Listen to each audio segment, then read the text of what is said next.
As 2020 gets underway and November approaches, Facebook and its critics are grappling with the company's role in the impending election, and particularly how it could enable the re-election of President Donald Trump. The tech giant, for its part, has been seemingly openly inviting those fears through its recent actions, drawing widespread criticism for adamantly refusing to fact-check political ads while CEO Mark Zuckerberg hosts conservative dinner parties and gets advice from Peter Thiel. And in an internal memo made public by the New York Times Tuesday, one of the company's other top execs made Facebook's apparent nonchalance toward how its policies facilitate Trump's campaign even more clear. In a wide-ranging Facebook post to employees, executive Andrew Bosworth offered a clear message: "Yes, we probably did help elect Trump in 2016. And we're not going to do anything to stop him from getting elected again."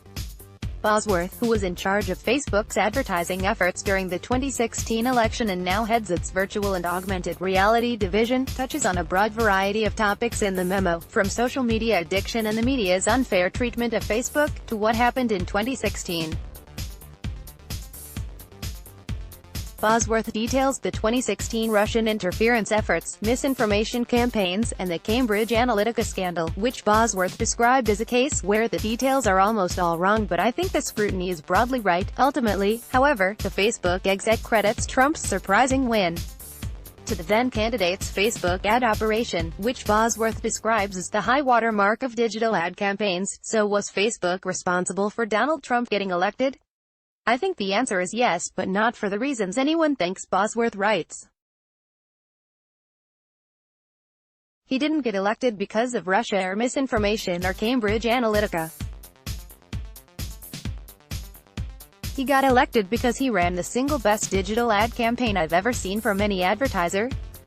Period. Of course, Trump and his campaign will now be hoping to replicate that winning advertising strategy as it tries to garner support in 2020, with the help of a Facebook ad policy that can't stop the infamously dishonest president from saying whatever he wants.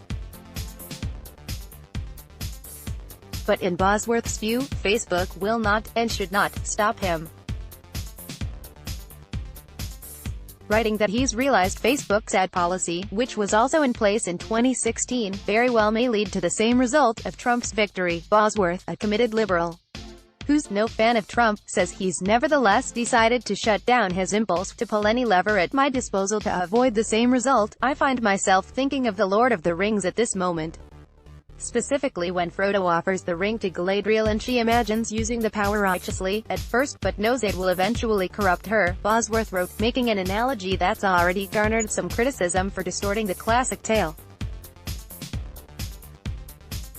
As tempting as it is to use the tools available to us to change the outcome, I am confident we must never do that or we will become that which we fear. The exec went on to note that those situations like incitement of violence or voter suppression would cross the line for him. He's ultimately opposed to limiting the reach of publications who have earned their audience, as distasteful as their content may be to me and even to the moral philosophy I hold so dear. If we limit what information people have access to and what they can say, then we have no democracy at all, Bosworth wrote.